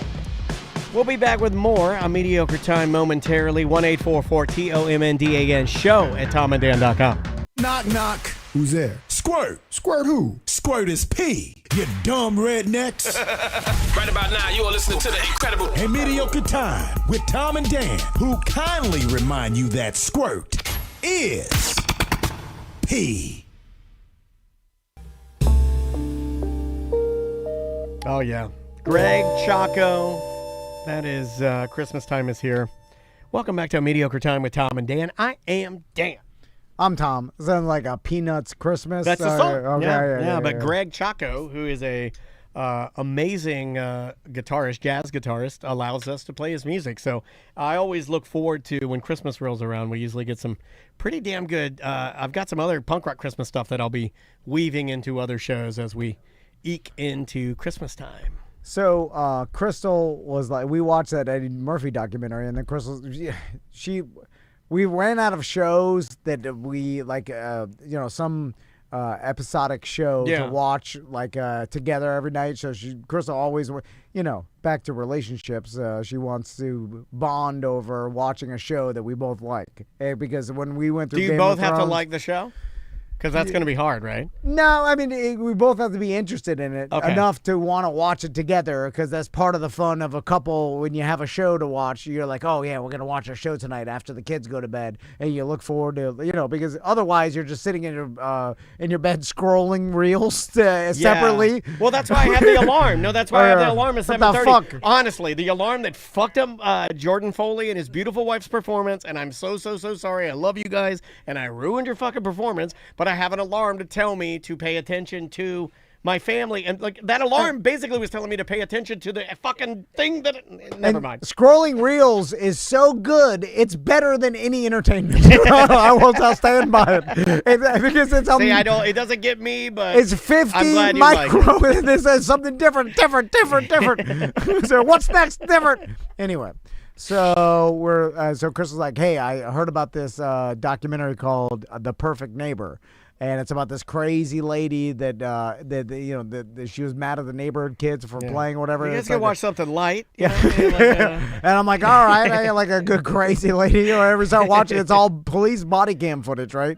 Oh, I'm addicted to one of those on YouTube. And last night I watched it. It's so fucking heavy that it's like, Jesus Christ. And also it reminded me of how many crazy people the police have to deal with. And I'm like, oh my God, this job sucks. Like, it's just the job of a cop, holy shit, I would not want to do. Oh, by the way, if I were a cop, and I'm just saying this, I'm not a cop, I probably never will be, but if I was, I would turn my body cam off a lot. That's all I wanted to say.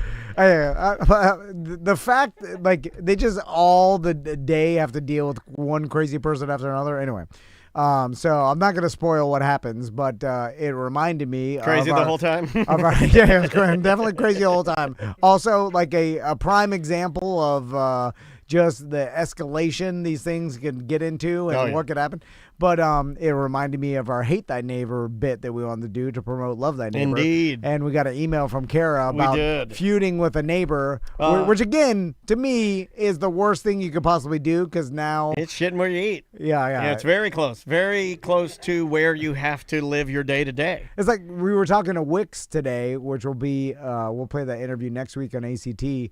He's the official black guy of the show. Is OMG Wix. He was talking about like keeping your personal peace. It's like protecting your peace. Protecting your peace of where you live is important as well. Like sometimes it's better to overlook some shitty thing your neighbor's doing just to because you start getting into confrontations, and then it's fucking now it's like your peace is ruined. Yeah. Where you live, well, you're having to deal with it, and now you have to see this person you hate you hate them so much, and you're dumping fuel on it for them, right? Which it doesn't help you. But this is from Carrot. It says, Dear Tom and Dan, I should probably just start this email with my address for a prize pack, because I don't think anyone's topping my neighbor horror story. I lived next to Mr. and Mrs. Davis for about 10 years, a sweet retired pastor and his wife in their 80s who'd been there since the house was built in 1957. Funny thing is, I was actually their bank teller before they ever moved in next door. During the pandemic, I brought them groceries and helped them pick them up off the floor more times than I could count. I even helped Mrs. Davis take a shower a few times. Okay. So she's knows these people and been helping them. Yeah, and you're a helpful neighbor. Like, this sounds like you're a really good neighbor helping your neighbors. Kara is a sweet person. Yeah, we know her and we love her. Mr. Davis eventually broke his hip. Hey, that's funny. And went to rehab and sadly passed away soon after. Their daughter, Deborah, showed up to take care of Mrs. Davis, who had dementia. Deborah meant well, but she was an alcoholic chain smoker who couldn't keep up with her mom's care. Eventually, the state stepped in and took Mrs. Davis to a nursing home. That left Deborah alone and lonely. One day, a grifter showed up saying he used to do yard work for her dad. She hired him for a few odd jobs, much like Tom does with his pain pill handyman. And next thing you know, she's letting him move in. A few months later, she called me at 5 a.m. saying she couldn't breathe. I ran over, called 911, and she ended up in a coma. I visited her daily until her family decided to let her go after confirming she was, yes, brain dead. Here's where it all went to hell. The family never kicked out the grifter. They were told they'd have to evict him, but since Mrs. Davis was still alive barely and legally the homeowner, no one had the authority. So the guy just stayed and then invited 6 more crazy people to move in. They were dealing heroin and they were sex workers, and then more sex workers started showing up. More than once. Hold on. Awesome. Hold on. Awesome. We'll do it like the Miz. We'll do it like Miz style. WWE. This guy probably couldn't believe it. He's like, I was cutting this old lady's yard. I'm fucking living with sex Look at all these fucking whores. There's tits everywhere in this place. This is awesome. And no one's going to even... Last week I didn't even have a house. Now I have a house and 6 whores. Like, even the grifter is probably like, I can't believe that's the American dream. They're letting me do this. Like, no one's going to kick me out? Kara, this is kind of working against you because I'm kind of rooting for this guy, right? Like, this guy's like, he went from nothing to something. This guy made something of himself. Could just go and be like, get the fuck out of here. You could, but do you think, well, Kara probably would have done that, but again, not her get the fuck out of there to say, right? Yeah. My whole neighborhood begged the police and family to do something, but nothing happened for a full year. Finally, I set up cameras and recorded dozens of drug deals, plus one guy literally taking a shit behind the house. I love you, Kara. That footage, the shit footage, finally got the cops' attention. One morning, SWAT rolls up with an armored vehicle and raided the place. They arrested everyone who were there, and of course, everyone that was there was back out on bail in 24 hours. It's like your old house across the street. This almost exact thing happened at my house across the street in Deltona. Once their stash and cash were gone, the utilities got shut off. They taped plywood over a busted window. Yes, they taped it to a brick house and eventually left, but not before leaving a dog locked inside for weeks.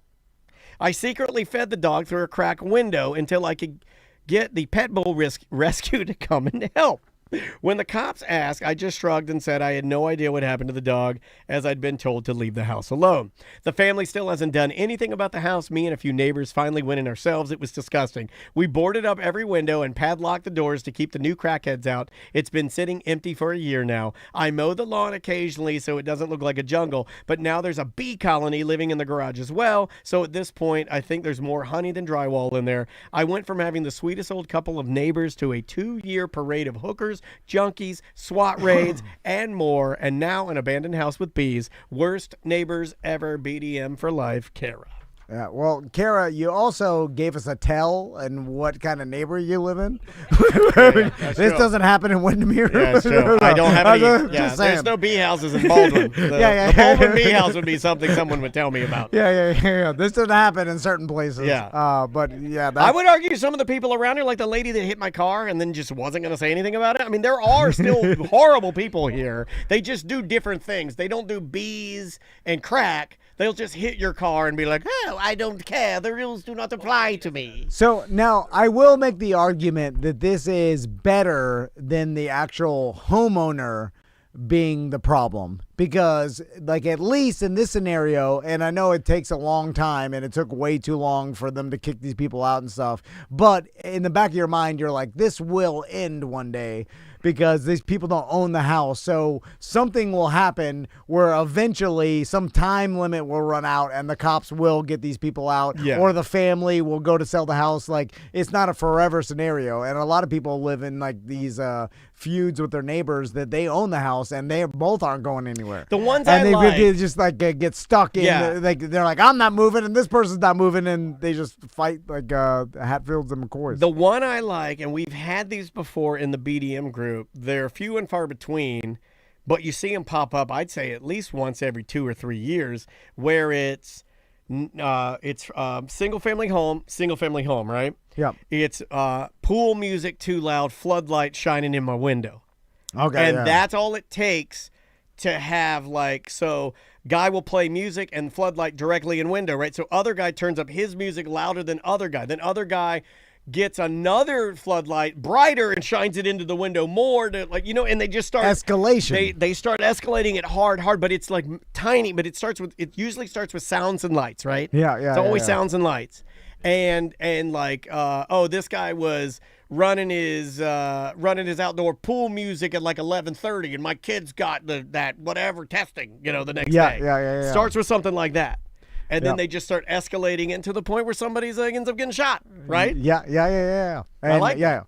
I like that. That's what I'm looking for. Yeah, that's and my dad used to do this with Mike Fry. I'll say his name because they don't feud anymore. My dad's dead, but our next door neighbor, the Frys, my dad and Mike Fry got into a big something, and I think it was because a tree fell on his fence and ruined it. And then my dad was like, it was your tree. And he was like, well, we'll split it. And my dad's like, no, you're paying everything. And then they're like yelling at each other. Then he would be out there grilling. My dad would spray him with the hose over, put out his grill. Like the grill's going. And then my dad would take his hose and shoot it over there. Like, I'm going to fuck up his grill. Watch Dad Lee, watch this dickhead, watch this. He'd spray it and fuck with the guy. I'm like, Dad, I don't know if this is such a good idea, I remember one time coming home as I was working at Real Radio, and I was in my early 20s. And I remember coming home, and my dad was already out front. I had an F-150 at the time, that black truck I had. And I drove it in, and my dad's out front yelling at Mike. Like, they're yelling at each other as I pulled in. And they're like, fuck you. And Mike's like, fuck you. And I'm like, whoa, guys, come on. What are we doing here? And my mom's like worried, like, he's been out there yelling at Mike and telling him to go fuck himself. It was a mess. Like, you shouldn't. That's no way to live. Through this whole documentary I was watching, I couldn't believe how many of the kids are playing outside. Because I was like, God damn, these kids are living the 80s lifestyle. Like, dude, why aren't they inside playing on their iPads? They're all outside playing football on the bikes. They're out there. Like, I don't know what year. I don't know. This happened like 2022. No, we have kids. You see them around here. There's tons of them. They got the electric bike. By the way, that's done. Orange County, they met on Tuesday. Orange County met on Tuesday to the Orange County School Board met to ban e-bikes on their campuses. Yeah, I told you guys this is going to happen. They're I've seen these stories everywhere. In like Tampa, they're doing it, and it's kind of sucks because look, I made a lot of jokes about it. I made a lot of jokes about the Baldwin Chubsters on their e-bikes. I don't want these kids' e-bikes to get taken away. I just wish that. Well, they're not going to take it away. They're going to get pulled over by the cops if you're riding them on the street. Well, then you'll get it taken. They're saying now that they're trying to implement something where they can confiscate them. Just take them on site. No. I've mentioned this before. Like when my little brother Timmy got a ticket that eventually got a warrant out for his arrest because he never paid or whatever. I guess it can spiral a bit. For riding his dirt bike on the streets of Deltona. You know, it's like you cannot do that. I remember when I used to do it in Miami. You ride around. We were constantly worried about cops seeing you because we were going to get a ticket Easier for riding in an Miami off-road vehicle. Or harder in Miami? Well, my buddy Turkey Leg rides. Here's the thing with Miami. This is going to keep going for a while. Like there's a ton of people. Yeah, and like in big cities and I mean, shit, this still happens in Baltimore and like with the riding the 4-wheelers and the regular dirt bikes and doing wheelies down the street, like. And they know, and the cops basically they have like a no chase clause because they don't want them killing themselves or other people. Yeah. So essentially, they just go out and then do whatever they want. And there's nothing anybody really does it about it. I thought it would take a while. We made our jokes about these e-bikes and everything, and it's been a kind of a topic, and it was always tongue in cheek, like with me, because everything's a joke in here for me. But there's been a cop every day this week down at the center fountain. Every single time that I leave here and I go by, he's sitting there waiting for e-bikes. I know he is. So it's just sucks to see it happen. It was fun while it lasted. I always take the stance of like, it's a fucking America. Do whatever you want. Like, whatever you're gonna die. That's you and your parents or whatever. I don't know. Everything should be. It's very legal. sad. It's very sad. You want to do a couple voicemails and get out of here? Yep. All right. If you'd like to leave us a voicemail message, you can do so super easy. Just call 1-844-TOMNDAN, or you can use our free app. All the content's on there. Our buddy Matthew and George, they've been Orange Pixel has been working so hard on our app and our website, and I know we've had some instances where we've had some hiccups over the last month, but man, they have been dialing it in. So now when you go to the website, everything is on there. It loads super duper fast. And real quick before we get to voicemails, did you want to talk about Mad Max mode? Well, we can talk about how it seems, because it kind of weaves into e-bikes and how things will get taken away. We could kind of dovetail it into dangerous things getting taken away. I like it because you rarely see this stuff in the United States because we're so litigious. But Daniels has a mode on his Tesla called Mad Max mode, and it'll self-drive over the speed 25 limit. miles an hour over. Yeah, that's a lot. Like it's consistently 25. One time it was we were sitting at 30. I was doing 30 miles. I was on Karen near. That seems like I'm doing 30 lawsuit. I'm doing 30 over on Karen coming back here. Like coming back from Real Radio to get here, I was just going to test it. I told you I was going to hammer it on Mad Max mode. And I'm on Karen passing the 7-Eleven and Park Ave CDs, and I'm 30 over the speed limit. I think the speed limit's 35, and I'm doing between 60 and 65 miles an hour. But the robot, I'm just going to call your car a robot. Yeah. The robot is so good that it probably is safe, even if it's going 30 miles an hour. That's what I've been assuming. Because if something did get in front of you or whatever, it instantly reacts faster than any human being could. Nothing's gotten in front of me to test it yet, though. yeah. But I would imagine that Tesla as a company is taking a gamble, making a mode that speeds, well, right? You know what's funny is I don't see a lot of people talking about using it, right? So I'm a one of one. Like I don't know anybody else. No one has emailed me and said hey, I've tried that. That's really scary. I know I tried. I texted you over the weekend. I was trying it out with Dansby in the car, and we were coming back from running some errands with Andrea over by Millennium Mall, and I hit it. And man, when that thing gets up on a interstate, it just takes off. I mean, I was doing 87 miles an hour. I'm just flying. And I'm not driving it, and it's just doing its thing. And if I get pulled over, it's on me. I'm not going to say hey, sorry, full self-driving, man. I didn't do nothing. Yeah, it just seems like you're opening yourself up for insane liability, even having that as an option, because if it does get in an accident, not you, but the other person would sue Tesla and be like, hey, you put this in your car, and it was the direct reason it got into an accident, and I'm going to fucking sue you for millions of dollars. See, DeBarry Joe says it worries him. He says, I've heard about this. This worries me. He says the worry is other people reacting to you. So the computer already knows. It's already a step ahead of the person reacting. The person just swerves into my lane. He swerves out of the way. Yeah. It knows. It's definitely safer than a human doing it. But I'm just surprised that it's even an option. Well, I'll give you Teslas were willing to gamble. Well, I love giving you guys the real, because look, I'm not a super fanboy. I do love this car. I do love the fact that it drives itself. I've always been a Volkswagen guy, but I really do like my Tesla. But if they added two new modes to it. They added the Mad Max that'll do 20, 25 over, and then they added a sloth mode. Now, sloth mode will do exactly the speed limit. So sloth is Well, no, that should be the regular mode. If you no, I'll give you. You want to know them all? I'll give them all to you. Hold on, hold on, Musk. He's a fucking lunatic, dude. The guy is not good. Regular has to be regular. No. And then Mad Max, I get it. And then sloth has to be under. It can't be regular. Do you want me to what give the fuck is regular? Do you want me to give you all of them? Okay, sloth is the speed limit. Then above sloth you have chill. That's 3 miles over the speed limit. Then above chill, you have standard. That's 7 miles over the speed limit. Above standard's got to be exactly. No, standard is 7 miles over. I usually ride in standard, and that's usually. And then above standard, you have hurry, and hurry, I believe, is 10 to 12 miles over. And then you have Mad Max, 20 to 25 over. That was too many options. That's what it is, and I'm constantly moving them. You know, like one time I had it on Mad Max, and I saw a cop. I was coming up on him. I hammered the dial down to chill, and then it's like, no, we're just going, you know, like, hey, that's how you drive it. You kind of monitor it, you know?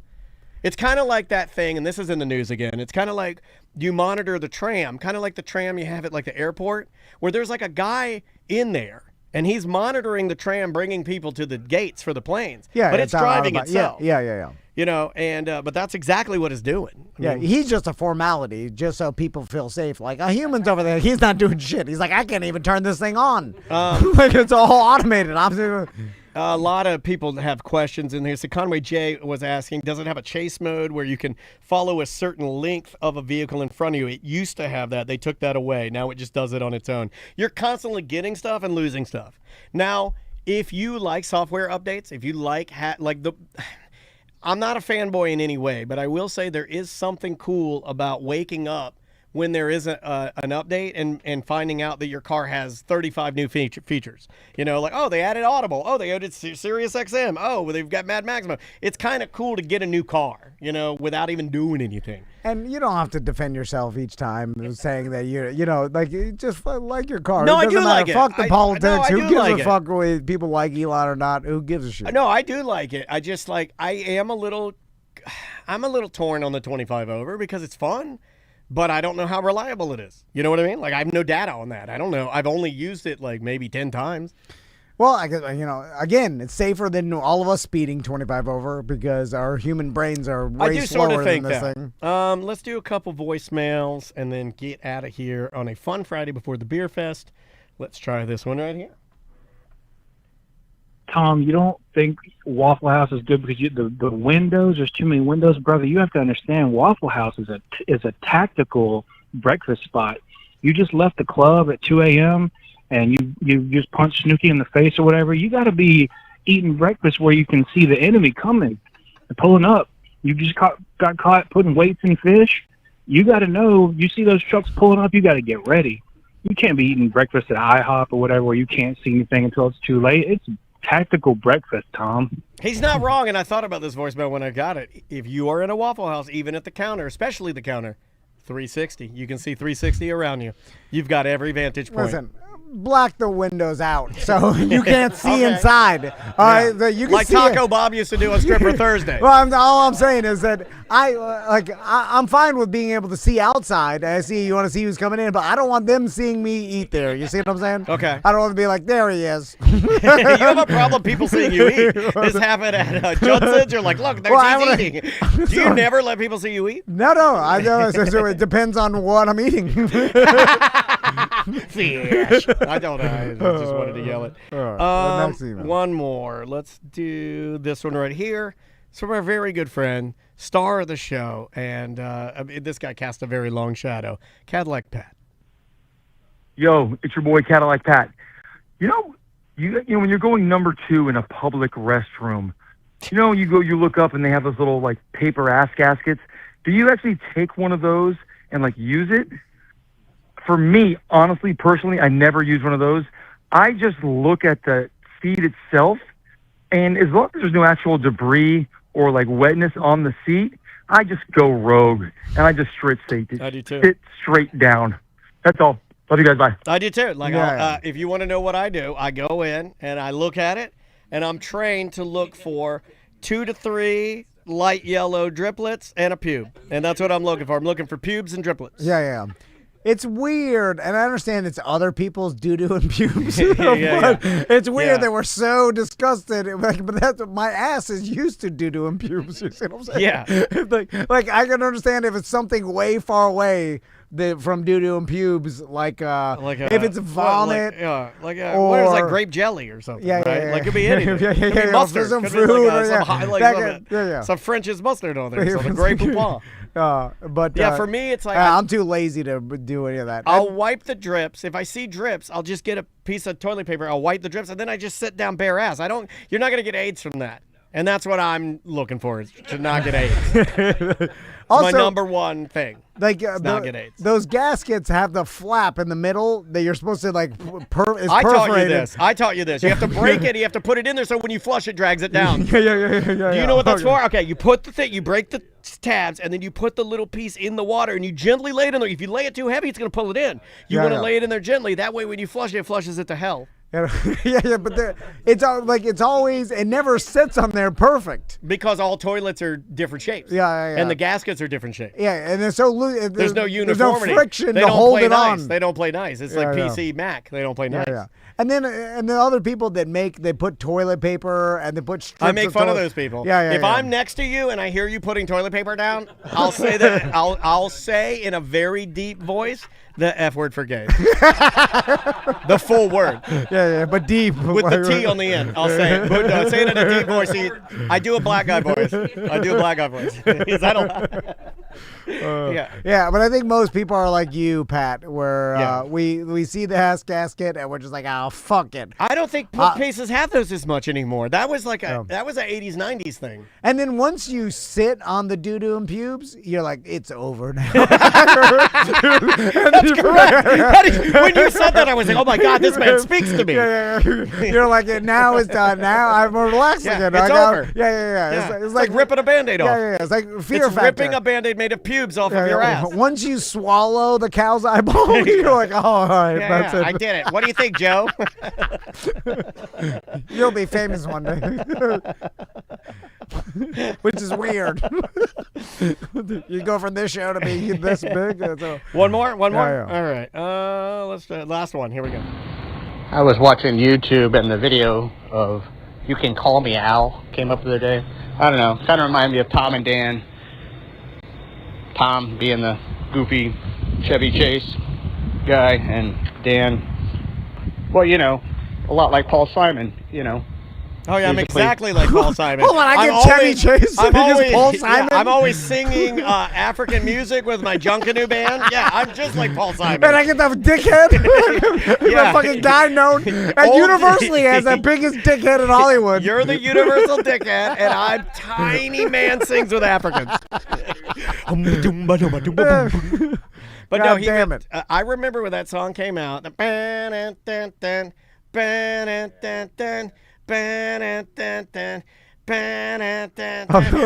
walks down the street, says, why am I bing boo? Why am I bee bee boo? Why am I ba boo boo? Man walks down. Let's just get the song songs.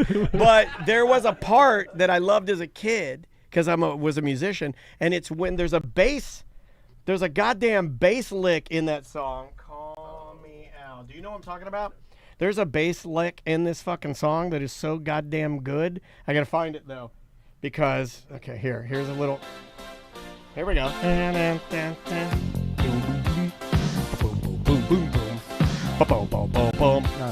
This is what plays in my exercise montage. Yeah, I'm getting prepared. Yeah. Now at the end there was like a bass, and they're playing around, and then there was like a bass lick at the end that's so good. Oh, here it is. Here it comes. Okay, here we go. Yeah! Oh, fuck yeah.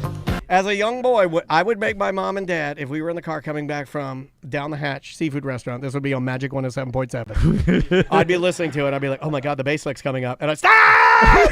Stop! And my mom, what? My dad's like, what the fuck, boy? And then I'd have to wait and hear... Yeah! As a kid, I'd scream. I'd be like, bass solo! It was that was the shit. And then what sucked about this is I got used to hearing that. I loved it. And then they did the radio edit, and they took the fucking bass solo out. They took the bass solo out. Come on, radio. You got time. Dude, you got nothing but time. You should put 24 hours. Three bass solos. All right, let's get out of here. We appreciate all you guys What happened there? that came in today. I was like, what am I talking say? We'll see you guys at our events tomorrow as Bad at Business Beer Fest. Yeah, and come then out, So Fun guys. Suds. We are so excited to be done with this event. And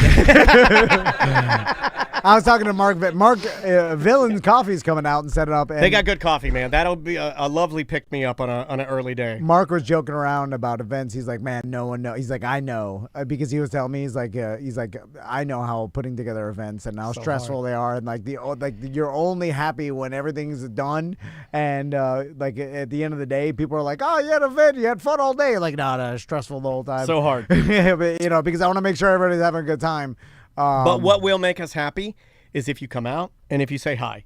I've had multiple people email me. Me and Daniel will be hanging out on the streets all day long. So BDM Missy, I don't even know who you are, but you did email me. BDM Missy she emailed me to tell me that she is bringing her boyfriend out. He has loved us for since the beginning of the show, 09, but he's never made it to a Bad at Business Beer Fest. She emailed me to say that, she's finally taken him out. This is the kind of stuff that makes me happy. If you've never been and you're going to come out and drink all the free beer and have a great time and be safe about it, obviously. But also, don't wait until the next one, because at this point in time, like every year that it happens could be the last year. I agree with that. I mean, for one reason or another, who knows? Like we plan on doing it next year, but it could not happen. It's not set in stone. Like it is not. Someone could come in and be like, "What the fuck is it you're doing around here? This can't be." We dipped our toe a little bit in just like professionals in Central Florida, like saying, "You guys can't do this." Yeah. like we've been doing it. And by the way, Tracy told me that it's not the 11th year; it's the 12th year. Oh, we fucked it all up. They've been doing it for 12 years. No, it's done now. We'll just say 13 next year. Or should we skip the 13? Yeah, that's a bad one. Like a building or something. Yeah. We'll just go straight to 14. Right. To our Ohio people, thank you guys for coming. Yeah. Love you guys. Thanks for being here. Is there anything else we need to tell people for tomorrow and Sunday? Nope. Just show up. Yeah, it's please in come out, Stanford, y'all. And you know where it's at. And we'll see you on Monday's BDM show. And the Rockets will be there. And the Stripes will be there. And you will also be there. Okay. All right. Perfect. All right.